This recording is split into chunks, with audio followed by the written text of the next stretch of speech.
Chapter 1. A Scholar's Disappearance. The wind howled outside, rattling the windows of 221B Baker Street, as if it were trying to force its way in. The day had been dreary, with thick clouds hanging low over the city, casting a pall over the streets. A fire crackled merrily in the hearth, its warmth filling the room with a sense of comfort that stood in stark contrast to the chilly London evening. In my usual chair by the window, I sat reading through the pages of a medical journal, my thoughts occasionally drifting to my old friend Sherlock Holmes, who sat across from me, his eyes fixed intently on his violin, his bow moving in slow, deliberate strokes. Holmes, as always, was an enigmatic figure, his sharp features, perpetually serious expression, and an air of detachment were constant reminders of his unmatched intellect and peculiar habits. For all his brilliance, he often found solace in solitude and music, retreating into the world of his mind to untangle the mysteries that the rest of the world could never begin to understand. It had been an uneventful few days, much to my relief. After a series of exhausting cases, I had hoped for a short respite from the madness of investigation. The peaceful silence was broken when Mrs. Hudson, our ever-persistent landlady, entered with a letter on a silver tray. She set it down on the table in front of Holmes with a smile, and without a word exited, leaving us in the stillness of the room once more. I glanced up. "It appears you have received a letter, Holmes. I trust it is not another cryptic note from one of your mysterious clients?" Holmes did not immediately respond. His eyes remained fixed on the letter, his long fingers tracing its edges with deliberate care. I could see the flicker of interest in his gaze as he broke the seal and unfolded the paper. Without a word, he read through it swiftly, his brow furrowing slightly as he absorbed its contents. "What is it?" I asked, sensing the shift in his demeanor. Holmes looked up at me, his eyes sharp, his expression calculating. "A curious request, Watson. This letter is from Professor James Fenton, an expert in ancient languages. It seems that he is in need of my assistance." "Is he in danger?" Holmes nodded slowly, his gaze distant, as if he were already piecing together the puzzle in his mind. "In a manner of speaking. The professor has vanished, disappeared without a trace, and his wife is deeply concerned. She fears that something sinister has happened to him." I put down my journal, leaning forward with a sense of intrigue. Vanished? But how can one simply vanish? Surely there must be some explanation. "That, my dear Watson, is precisely what I intend to discover," Holmes replied, a faint smile playing at the corners of his lips. "The circumstances are most unusual, and I suspect that there is more to this disappearance than meets the eye." I paused, my curiosity piqued. "What do you mean? What makes this case different from the others?" Holmes placed the letter down and turned to face me. "The professor's wife claims that his study was left untouched, that his belongings were in order, and that no ransom note or demands were made. The man simply disappeared. A book left open, a half-written letter on his desk. Nothing seems out of place. There are no signs of a struggle, no obvious clues to explain where he might have gone or why. But surely the police would have investigated thoroughly," I suggested. "Indeed, Watson. The police have already investigated, but they found nothing of value, no leads, no motive. In their eyes, the case is closed. And yet you remain unconvinced." Holmes nodded. "Precisely. I believe that Fenton's disappearance is not an ordinary one. Something about the situation does not sit right with me. It is too clean, too methodical. I suspect that there is a deeper mystery at play, one that the police have overlooked." I stood up, feeling the stirrings of excitement at the thought of a new case. Then we must investigate at once. Perhaps there are clues that only you can uncover, Holmes. Holmes gave a small, knowing smile. That is the plan, Watson. I have already made arrangements. We will leave for the Professor's home in the morning. The following day, we arrived at Professor Fenton's residence, a grand, yet somewhat foreboding manor on the outskirts of London. The house stood at the edge of a quiet street, its ivy-clad facade giving it an air of age and mystery. The dark stone walls and tall windows seemed to watch us as we approached, as if they held secrets they were not willing to share. Mrs. Fenton greeted us at the door, her face pale and drawn with worry. "Mr. Holmes, Dr. Watson," she said, her voice tremulous but filled with gratitude. "Thank you for coming. I don't know what to think." James was so dedicated to his work. I never imagined anything like this would happen. He would never just leave. Holmes offered her a reassuring smile. "Mrs. Fenton, we will get to the bottom of this, I assure you. If your husband has indeed vanished, there is always a reason, though it may not be immediately apparent." She led us inside, through the hallway lined with old portraits and bookshelves, into a study that could only belong to a man of Fenton's intellect. The room was filled with the scent of old paper and leather-bound books, and papers were strewn across the large wooden desk in the center of the room. A fireplace, now cold, stood to one side, and the only sound was the faint rustle of the pages that had been left carelessly open. It was a scene that suggested haste, yet there was no sign of any struggle. Holmes immediately began his inspection, his sharp eyes taking in every detail. He moved with his characteristic calm, every step deliberate, his mind working as he observed the surroundings. "I see no signs of forced entry," he muttered, more to himself than to me, as he examined the windows and doorframe. "No signs of a struggle, no broken locks." It is as though the Professor simply walked out of the room and vanished. Mrs. Fenton watched anxiously, clutching her hands together. "But why? Why would he leave without a word, without even telling me?" Holmes turned to her, his expression softening for a moment. "That, Mrs. Fenton, is the question I intend to answer. But first, let us examine the study in greater detail. I shall need to speak to you later, but for now, I must see what your husband left behind." As he moved about the room, I followed Holmes's every step, intrigued by the way he worked. He approached the desk and began to sift through the papers, his eyes scanning each one with precision, as though he could read each word before he even touched it. After a few minutes, he paused, his gaze fixed on something in particular.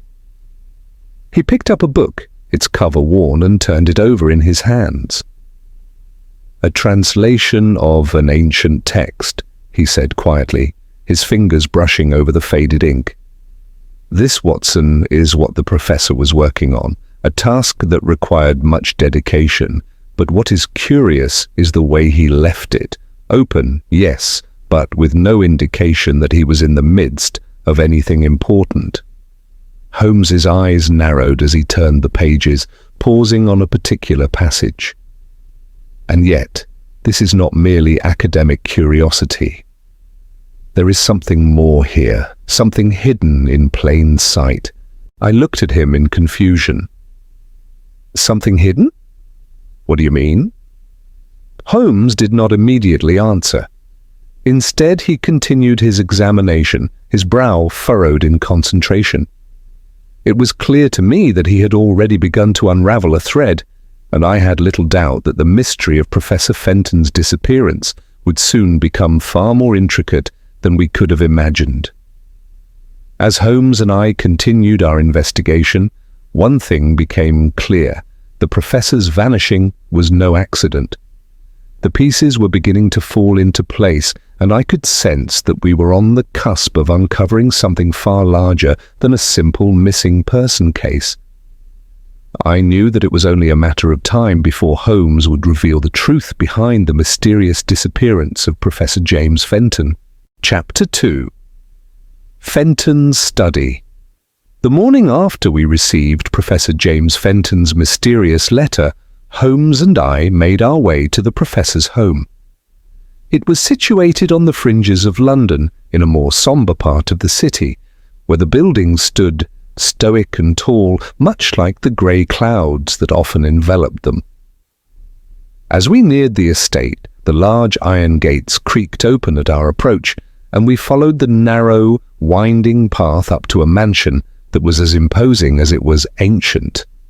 The ivy that clung to the brickwork seemed to reach toward the heavens, but the house appeared a little less alive than the surrounding greenery.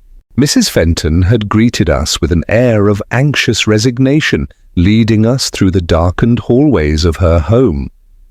Her expression was one of quiet concern, but there was no mistaking the relief in her eyes when we entered the study. She had requested Holmes's help out of sheer desperation, hoping that someone as perceptive as he might discern the cause of her husband's disappearance. "This is the last place he was seen," Mrs. Fenton explained, her voice trembling. "He was working here late one evening, poring over his translations as he often did, but when I came in the next morning he was gone. His chair was still warm, and yet there was no sign of him anywhere." Holmes nodded, his sharp gaze scanning the room with the precision of a hawk.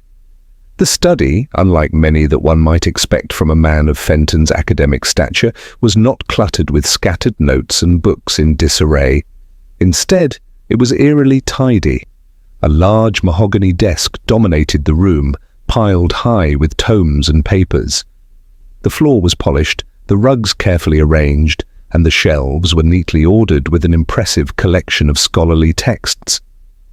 The room was illuminated by the soft glow of morning light streaming through the windows, casting long shadows across the floor. In fact, it appeared as though Fenton had simply stepped away from his desk and had never returned. Holmes walked across the room with measured steps, not allowing a single corner of the study to escape his notice. I followed closely, watching him closely, though I could never fully fathom the intricate web of thought that always seemed to swirl in his mind. "Remarkably clean," Holmes murmured to himself. "No signs of haste, no disorder. The professor did not leave in a panic, and there's no indication of a forced entry. It's as though he vanished into thin air." "Exactly," Mrs. Fenton said, her face creased with worry. "I simply cannot understand it. He was so absorbed in his work. He wouldn't have left without a word. His disappearance feels unnatural." Holmes paused by the desk where several sheets of paper lay scattered about. He picked one up, scanning it briefly before setting it down again. "And you've already told the police?" "They didn't find anything unusual." "They investigated, yes," she replied. "But they found no trace of him, no letter, no sign of foul play, and nothing to explain why he would leave. They assumed he must have simply gone off somewhere, but I know James better than that. He wouldn't abandon his work, not like this." Holmes nodded slowly. "Of course he wouldn't have. I suspect that his disappearance is not of his own volition. The question we must answer is who or what caused him to vanish, and why." As Holmes continued to pace the room, his keen eyes swept across the shelves, briefly pausing on the titles that lined the walls. I noticed that many of the volumes were ancient texts, the sort of books that required a rare expertise to even begin to decipher. Fenton's life's work, it seemed, had been devoted to understanding obscure languages and forgotten histories. He had been deeply engrossed in the study of ancient cultures, their customs, and their lost knowledge. It was no wonder that someone might have sought to remove him if his discoveries held any value. "Do you mind if I examine his desk further?" Holmes asked, turning to Mrs. Fenton. She shook her head, her face still etched with worry, but clearly eager to assist in any way she could. "Of course, Mr. Holmes, please, anything that might help." Holmes approached the desk once more, this time focusing his attention on the open book that lay face up on the wood. It was a large tome, its pages yellowed with age and covered in intricate script. I could see from the way Holmes held it that the book was a significant part of the professor's recent work. "The translation of an ancient text?" Holmes muttered under his breath. "This must be the source of his recent obsession." "Could this be what caused his disappearance?" I asked, stepping closer. "It is a possibility," Holmes said, his fingers gliding lightly over the text. "I suspect that this text may hold more than just academic value. I believe that Fenton uncovered something in these pages that someone did not want him to reveal." Mrs. Fenton's brow furrowed in confusion. "You think someone took him?" Holmes did not answer immediately, instead examining the book closely, his fingers carefully tracing the ancient writing. After a moment he looked up at Mrs. Fenton. "I believe that Fenton was researching something of great importance. His research was not merely the study of languages, but the unearthing of something far more significant. There is a distinct possibility that he stumbled upon a discovery of such value that others would stop at nothing to prevent him from sharing it." "But how could you know that?" I asked, my curiosity growing. Holmes held up a hand, signaling for me to be quiet for a moment. "The answer, Watson, lies in this book. The ink on these pages is old, but the hand that transcribed it is fresh. This is not the work of an ancient scholar, but the work of Professor Fenton himself. What's more, there is something odd about this text. The words don't quite match up. There's a pattern here, hidden within the characters." I moved closer to see for myself, my brow furrowing as I examined the symbols on the page. The script was clearly an ancient language, one I was unfamiliar with, but Holmes's keen eye had already detected something I had missed, a subtle variation in the ink, as though the characters had been deliberately altered or tampered with. "This text has been doctored," Holmes continued. "Someone has changed a few key elements of it, likely to conceal the true meaning." "Why would anyone alter such a thing?" I asked. Holmes's lips curled into a slight smile. "That, Watson, is the question we must answer. But I believe we are getting closer. Fenton, in his obsession with these texts, must have found something that was hidden or lost for a reason. Someone did not want him to discover it, and they did whatever they could to ensure that he wouldn't." As Holmes spoke, he shifted the book slightly, revealing a small scrap of parchment hidden beneath it. It was folded neatly, as though someone had intentionally placed it there and forgotten about it. Holmes took it in his hands with the same careful deliberation he used when handling rare, fragile objects. "Well, what do we have here?" he said softly, unfolding the paper. The message on the parchment was brief, but it sent a chill down my spine. It was written in the same script as the text in the book, but there was no mistaking the urgency in the words. The message, though written in code, seemed to warn of impending danger. It suggested that the professor had been too close to uncovering something that could alter the course of history, and that someone was watching him. "This is it," Holmes murmured. "This is why Professor Fenton disappeared. He uncovered something he was never meant to find, and now someone is ensuring that he stays out of sight." "But where is he now?" Mrs. Fenton asked, her voice tinged with despair. Holmes looked up, his expression calm but determined. "That is what we must find out. We must discover who is behind this and what Fenton's research has led him to. The answer lies in these texts, and perhaps in this message as well. The game is afoot, Watson." I nodded, feeling the familiar thrill of a new case unfolding before me. There were more questions than answers at this stage, but I had no doubt that Holmes's sharp mind would soon unravel the mystery. What had Professor Fenton discovered, and who would go to such lengths to silence him? These were the questions that haunted the air, and it was clear that we were about to plunge deeper into a world of ancient secrets, hidden dangers, and a conspiracy that stretched far beyond anything we could have imagined. Chapter 3. A closer examination. The mystery of Professor James Fenton's disappearance deepened with every clue Sherlock Holmes uncovered. The room was heavy with tension, and as Holmes meticulously studied the message on the scrap of parchment, I couldn't help but feel that we were standing at the precipice of something much larger than we had first imagined. Holmes folded the parchment back into its original form with a delicate care that suggested it was far more than just an ordinary piece of paper. He placed it aside and turned his attention back to the desk, where the rest of Fenton's research awaited scrutiny. It was clear to me now that the professor's work was not merely academic, as Mrs. Fenton had claimed, but involved something that could shake the very foundations of history, or so Holmes seemed to think.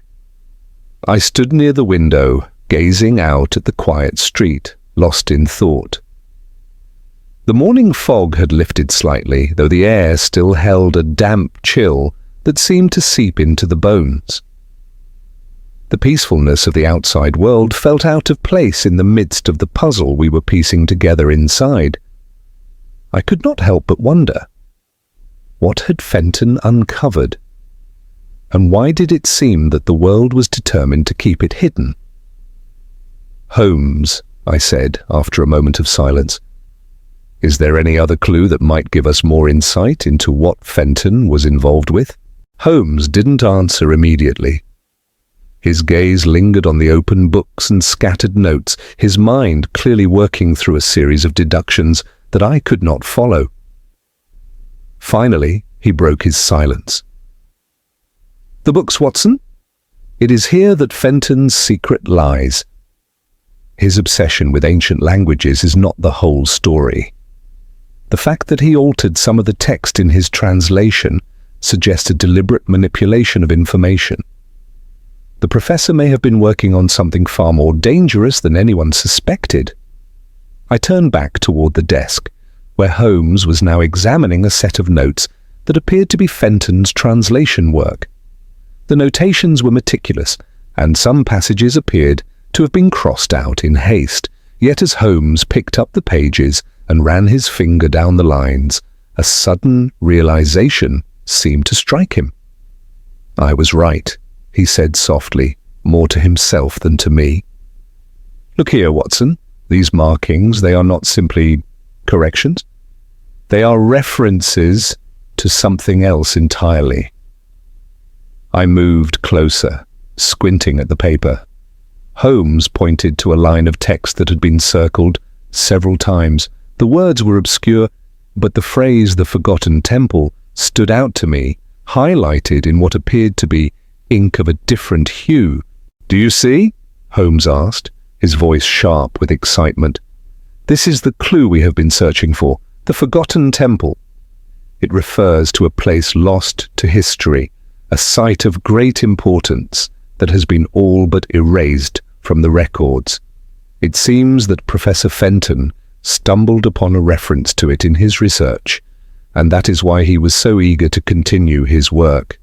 He was attempting to uncover its location, and someone or something wanted to make sure that he failed." The mention of a forgotten temple stirred something in my memory.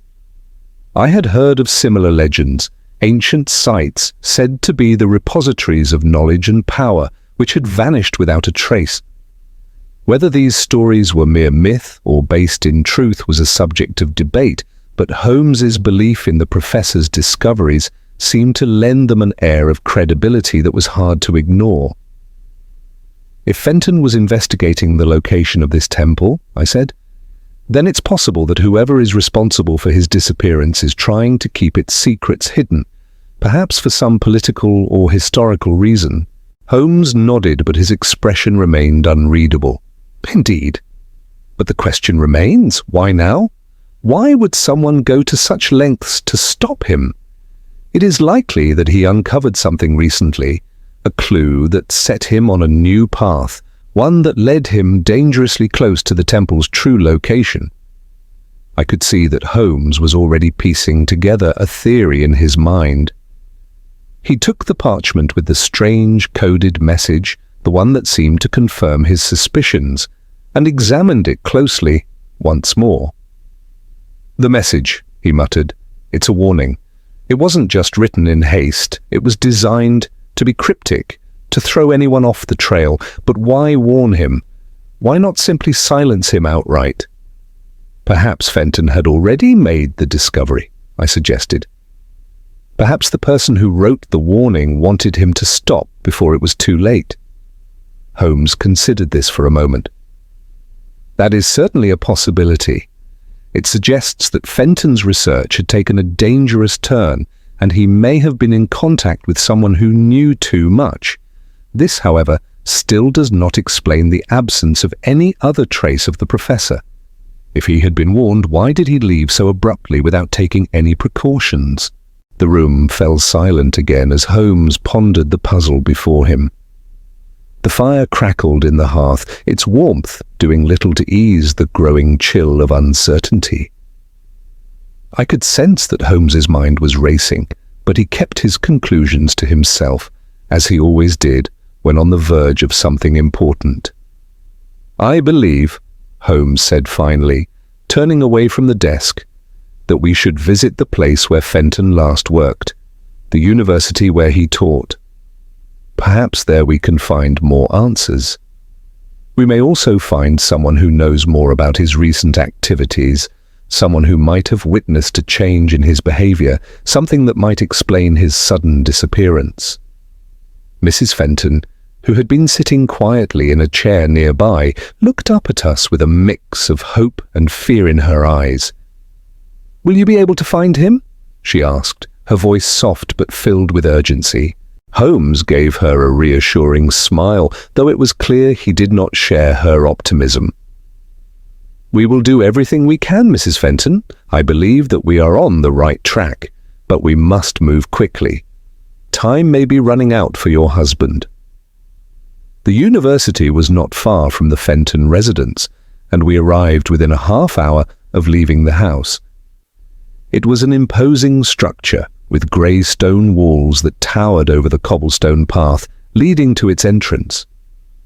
The air was damp, but the bustle of students and professors gave the place a lively energy, an air of purpose that seemed at odds with the dark mood that clung to our investigation.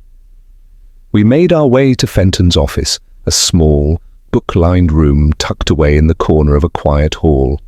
The door was unlocked, and inside we found only silence, the faint scent of aged paper lingering in the air. Fenton's desk was bare except for a few loose papers and a stack of unread journals. It seemed that he had left in a hurry. There was no sign of any personal items, no indication of the man who had once spent hours here, poring over ancient texts. Holmes walked around the room, his eyes scanning the shelves and the desk with the same precision he had shown at the professor's home. He stopped in front of a filing cabinet and pulled it open, revealing more papers and notes, each one more detailed than the last. They were filled with Fenton's meticulous handwriting, his notes on various ancient cultures and languages. Yet one thing stood out: the papers were all focused on the same subject. "The Forgotten Temple," I said, pointing to one of the files. Holmes nodded, his gaze flicking over the pages. "Fenton was obsessed, Watson. He had found something, and now it is clear that someone sought to stop him from uncovering the truth." I looked at Holmes, a sense of dread creeping up my spine. "Do you think this temple is real? That it might hold the answers to all of this?" Holmes did not respond immediately. Instead, he moved to the window and looked out at the university grounds. His face was unreadable, but I could see the wheels turning in his mind, calculating the next move in this complex game. "I do not know, Watson," he said, finally. "But I suspect that whatever Fenton uncovered is far more important than we could have imagined. And I have a feeling that the temple, if it exists, will provide us with the answers we seek." With that, Holmes turned toward the door, and I followed him, my mind racing with the possibilities. The case was unfolding in ways I had never expected, and I couldn't shake the feeling that we were on the verge of something far more dangerous than we had initially thought. As we stepped back into the cold afternoon, the puzzle was beginning to take shape. But there was one thing I knew for certain. Professor Fenton's disappearance was just the beginning, and the answers we sought lay buried in the forgotten past, waiting to be uncovered. Chapter 4. A Whisper in the Archives. The next morning dawned damp and grey, as though the very skies were reluctant to shed light on the mystery that engulfed us. Holmes, ever immune to the climate or the conventions of ordinary rest, had spent much of the night poring over Professor Fenton's notes, which we had borrowed from the university. By the time I emerged from my room at Baker Street, I found Holmes already dressed, his long fingers stained faintly with ink, and the breakfast tray quite ignored. "Watson," he said without looking up, "the trail has not grown cold, but we must follow it with precision. We are dealing with intellect, not impulse. A mind equal to Fenton's, or at least one clever enough to keep pace with his." "Then you believe someone at the university may be involved?" I asked, taking a sip of the lukewarm tea Mrs. Hudson had left. "Not necessarily involved," Holmes replied, rising with that characteristic quickness, "but aware. No man disappears without leaving behind shadows, and the shadows fall most often on those closest to his work. Today we explore the university archives. The archives of King's College were housed in a weathered building at the edge of the campus. Inside, the air was thick with dust and silence. Rows of towering shelves stood like sentinels, guarding centuries of knowledge in fragile bindings. A young assistant named Merrick greeted us with mild curiosity and more than a hint of suspicion. "You're looking for Professor Fenton's work?" he asked, pushing his spectacles further up his narrow nose. "We are investigating his recent disappearance," Holmes said evenly. "We believe his last research efforts may hold the key. I understand he spent considerable time in these rooms?" Merrick nodded. "Oh, yes, sir. He was here most evenings, long after the others had gone. Always in the East Wing, in the restricted section. Said he had permission from the dean himself." "The restricted section?" Holmes's eyebrows arched. "May we see it?" Merrick hesitated, glancing toward the far end of the archive where a heavy oak door stood half concealed behind a tall case of medieval histories. "It's unusual, sir," he murmured, "but I suppose, given the circumstances—" "Yes, this way, please." The restricted section was dimly lit, its narrow aisles crowded with leather-bound tomes, scrolls in sealed tubes, and ledgers covered in strange, brittle languages. Holmes moved among them with reverence and scrutiny, as though the very air carried secrets. After several minutes, he stopped before a shelf that had been disturbed, slightly, but unmistakably, to his eye. "Here," he said, "something was removed recently. Look at the dust patterns. One volume was taken, and not long ago." Merrick peered at the space. Odd. Professor Fenton often consulted that shelf. I recall he was fascinated with a collection of fragments from the Syrian excavations, 12th century if I remember correctly, written in a hybrid dialect few could read. Holmes's gaze sharpened. Was it catalogued? Merrick led us to a nearby table and pulled out a worn register. Holmes flipped through the pages swiftly, then paused. Entry number 7431, Codex Noctem. The Book of Night. He tapped the page. It was last signed out 3 weeks ago. By Professor James Fenton, and there is no return recorded. I frowned. Surely a man working under official sanction would return his materials. Unless, Holmes said softly, he no longer had the opportunity. We spent the next half hour examining the register for other familiar names. One, in particular, caught Holmes's attention. Dr. Lionel Ainsworth, an antiquities expert with connections to the British Museum. Ainsworth? I asked. He's rather well known in archaeological circles, isn't he? Indeed. And it seems he signed out a related volume only days before Fenton vanished, Holmes replied. A coincidence, Watson? Rarely. As we emerged from the archives, Holmes was deep in thought. There is something unsettling about the timing.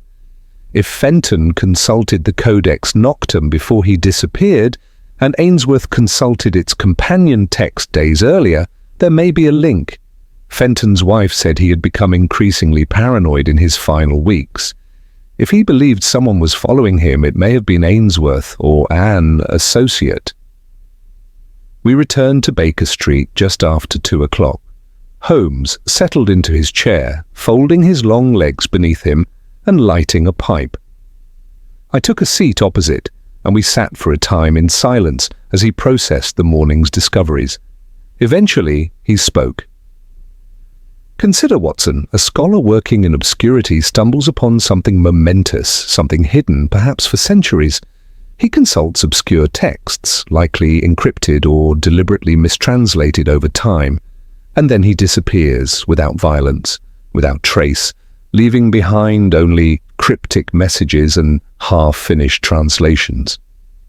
Are you suggesting Fenton didn't flee or fall victim to an abduction, but rather chose to vanish?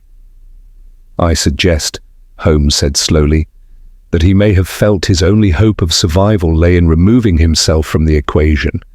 He may have discovered something that frightened him, something that made secrecy preferable to discovery. There came a sharp rap at the door. Mrs. Hudson admitted a tall, thin man with a narrow moustache and pale eyes. He introduced himself as Mr. Harold Knox, a junior lecturer from King's College. I heard from young Merrick that you were asking about Professor Fenton, Knox said. I felt I should come. There's something you ought to know.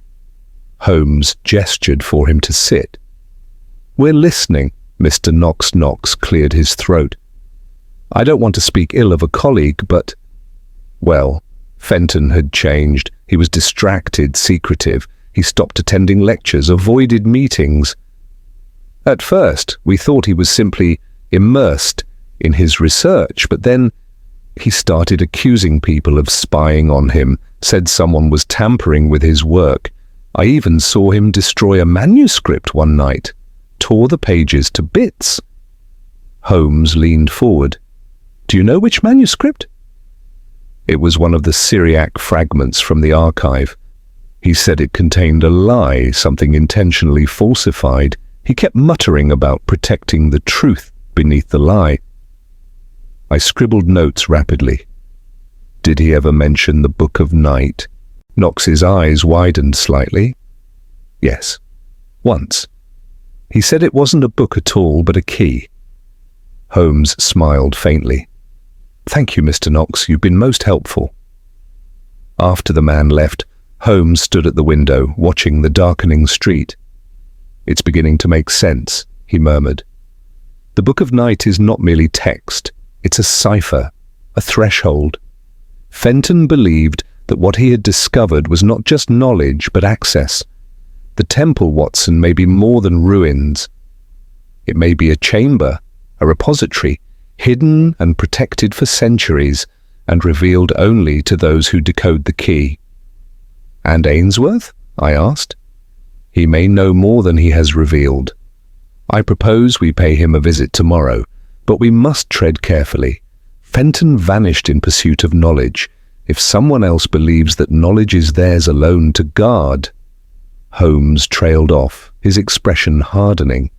The case had transformed from an academic's disappearance into a hunt for an ancient and possibly perilous secret. One that someone was clearly willing to kill, to protect.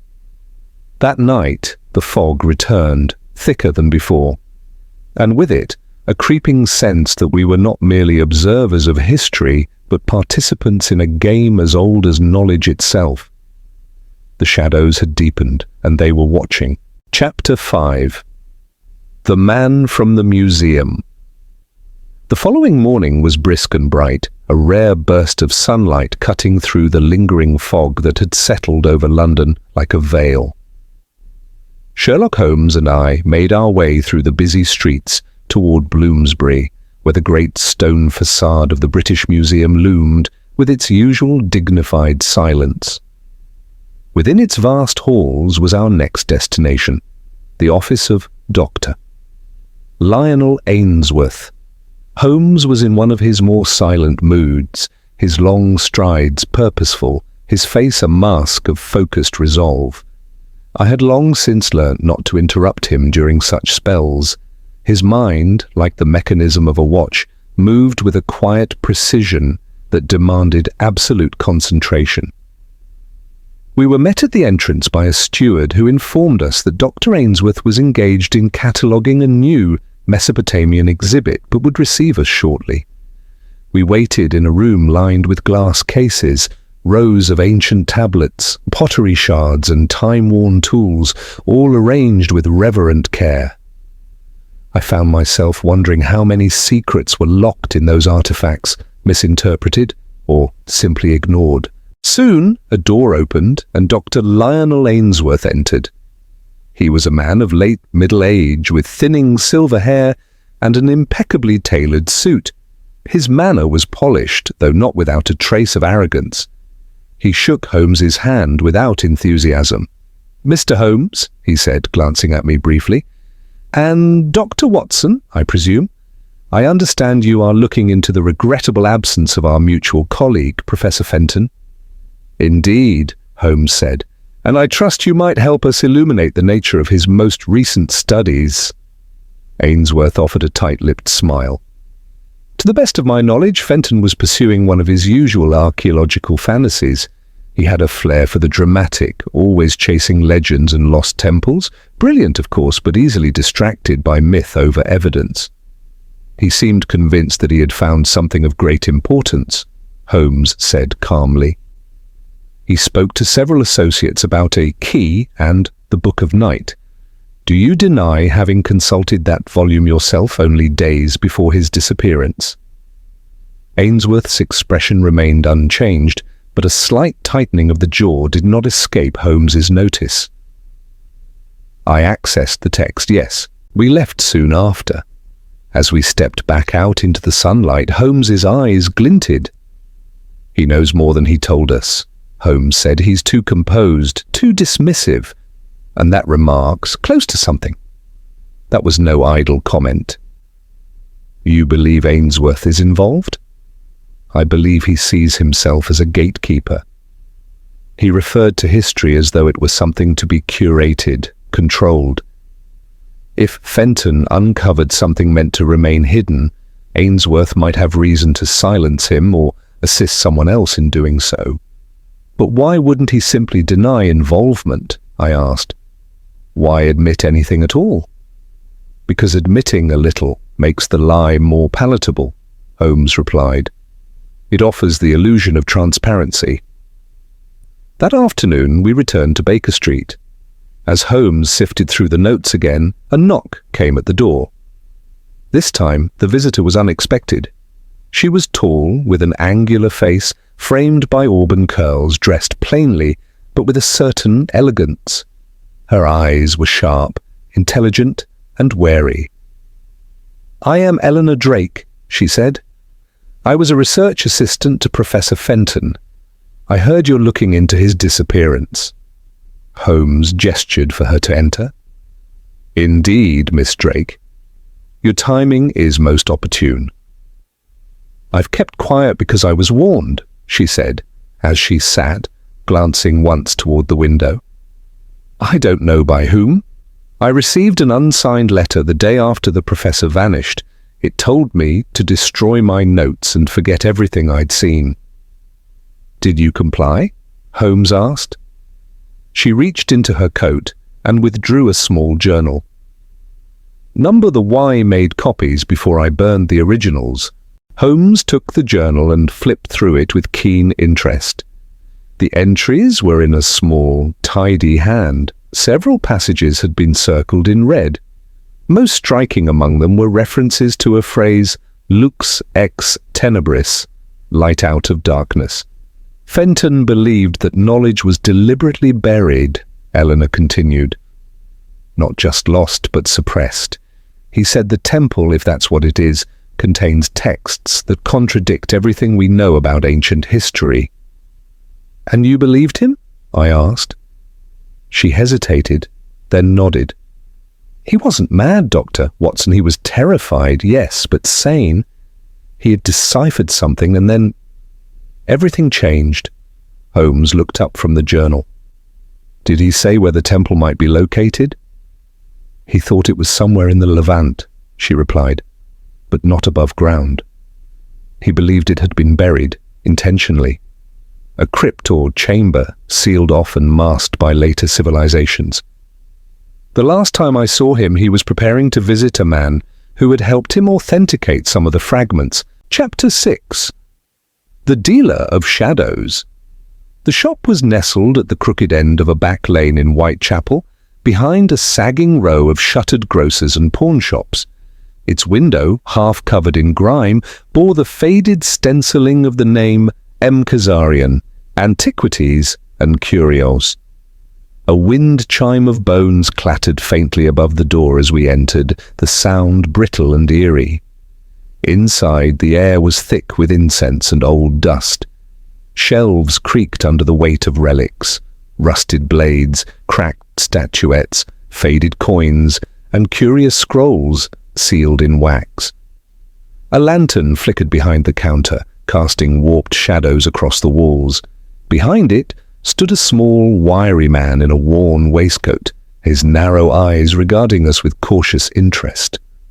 "You are not collectors," he said in a low voice with the lilting accent of the Eastern Mediterranean. "Nor police. That leaves only one other sort." Holmes stepped forward, offering the briefest of nods. "We are here regarding Professor James Fenton. You knew him." The man's fingers tapped a slow rhythm on the counter. "Perhaps, but names are like coins. Too many pass through one's hands." "He trusted you," Holmes said evenly. "Trusted you enough to consult you on an ancient text he believed could unlock something extraordinary." The dealer's expression tightened slightly. "He came here, yes, with a scrap of parchment and a fever in his eyes. Spoke of a temple buried by fear, not time. He wanted me to verify the dialect. He said it was pre-Christian, but tainted, poisoned, he said, by false scribes. Did you translate it?" "I did what I could. Most of it was symbolic, old Canaanite mixed with something far darker. Not language as we understand it, codes, maps of thought, not places." "And what did he do next?" Holmes asked.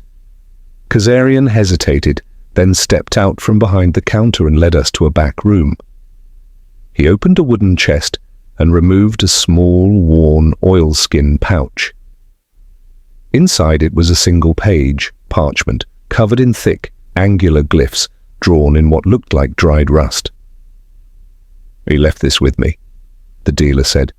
"Said he feared what he'd found, but that truth could not be buried forever. Told me if he didn't return within a fortnight, I should send it to a woman named Eleanor Drake. But she has since vanished as well, I hear." "She came to us," I said quickly. "She's safe, for now." Holmes examined the parchment with care. "This script," he murmured, "is not just decorative.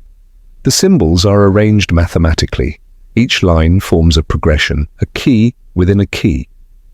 Kazarian nodded. He said it was the second cipher, that the first was the Book of Night itself, and this was what it unlocked. Holmes turned suddenly. "Was he alone when he visited you?" The man frowned. "Number?" "He was followed, I think." 2 days after he left, a different gentleman came. Tall, dark coat, gloves too clean, asked questions without asking. I told him nothing, of course, but I saw him again a few nights later, watching from across the street. Ainsworth, I muttered. Or someone working with him. Holmes tucked the parchment into his coat. Kazarian, your life may be in danger. Keep your doors locked and speak to no one. If anyone else comes asking about Fenton, you are to disappear. Understood? The man gave a grim smile. Disappearing is an old skill of mine. Back on the street, Holmes moved with urgency. This is not about a simple archaeological discovery. Fenton didn't just stumble upon a ruin. He decoded something that had remained hidden for centuries, and now someone is trying to erase every trace of it. We returned to Baker Street to examine the parchment in better light. Holmes laid it out on the table, lit the argand lamp, and fetched a small lens. This symbol, he said, pointing, recurs across the central line. It resembles a stylized eye, Sumerian in shape, but elongated. See how it's flanked by crescent figures? This is not mere ornamentation, it's a diagram. He turned to me. Watson, what do you make of this phrase? Ex tenebris, via lux. From darkness, the path to light. Precisely. It mirrors the line from Eleanor's notes, lux ex tenebris. A code phrase, possibly a directional cue or metaphor. Fenton wasn't just translating, he was following instructions. As Holmes continued decoding, a note of excitement crept into his voice. It's a sequence of positions, not geographical, but spatial, relative positioning. The temple isn't in the Levant, Watson, not anymore. Or rather, it never was, not in the sense we imagined. What do you mean? He pointed to a series of symbols. These form a pattern matching the layout of certain chambered tombs found in the Sinai Peninsula, only inverted. Fenton believed the real temple was replicated, disguised by structures built atop it. But according to this, the true location lies beneath London itself. I stared at him. Here? Underground? Holmes nodded. Centuries of conquest, expansion, rebuilding. An original chamber, relocated stone by stone, perhaps during the Crusades, when such artifacts were smuggled west under the guise of holy relics. It's possible the crypt lies hidden beneath the city's foundations, beneath a church perhaps, or an abandoned Roman site. Then that's where Fenton went? If he was brave, or foolish, enough to follow the map to its end. A knock sounded at the door, sharp, urgent. Mrs. Hudson appeared, her face pale. Gentlemen, there's a gentleman downstairs, won't give his name, says he's come to warn you. Holmes and I exchanged a glance. He reached for his Chapter 7. Beneath St. Cyprian's Ludgate Hill was veiled in a cloak of drizzle and dusk by the time we reached it. St. Cyprian's stood in sombre silence, a disused church long forgotten by the faithful and largely ignored by the city's modern pulse. Its windows were boarded up, the nave roof partially collapsed, and ivy clawed its way across cracked stone like a living wound. This is where there were remnants of tools and papers near the centre, Fenton's camp, a lantern long extinguished, a journal, its pages scattered. Holmes gathered them quickly, eyes scanning. He was here, likely only days ago. Look, this page refers to a final seal.